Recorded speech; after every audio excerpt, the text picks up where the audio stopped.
Fighting Devil May Cry 4 is a stylish, cool action game as it was with the previous 3 titles. This time around, Nero is the new main character instead of Dante. Nero uses a gun and the sword just like Dante did in the previous titles, but also Nero has a new element called the Devil Bringer that brings about a third action that the player can use to go through the storyline.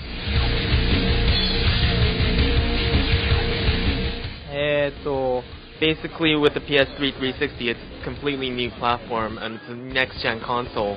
So to have previous players of Devil May Cry and also new players joining Devil May Cry start from the same level, that is why Nero is now the main character instead of Dante. The reason why Dante is seen as almost like a villain within the game is just to give a new viewpoint, so that Nero, of course, is the main character, but from a different viewpoint, Dante, attacking Nero and such, to have Dante looking like a villain is completely fresh.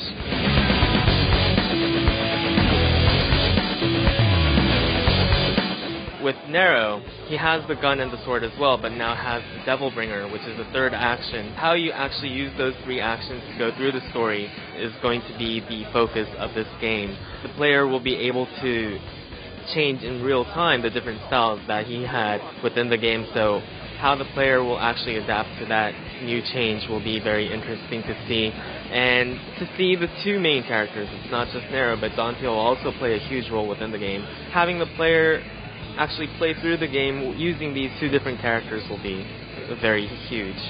Nero is basically a young, cool, stylish kind of guy, opposed to Dante. This time around, Dante is more mature. He's a mature fool. And so you can see 2 different kinds of cool from these 2 different characters in Devil May Cry 4.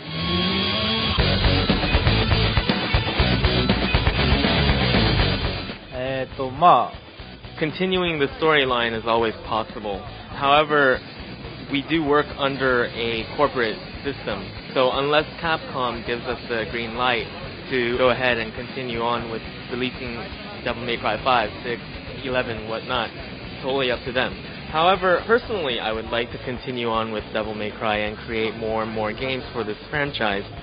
Devil May Cry 4 has turned out to be a very cool-looking, stylish game. For those that have a PS3 or a 360, if you don't buy Devil May Cry 4, you would think, why didn't I buy it?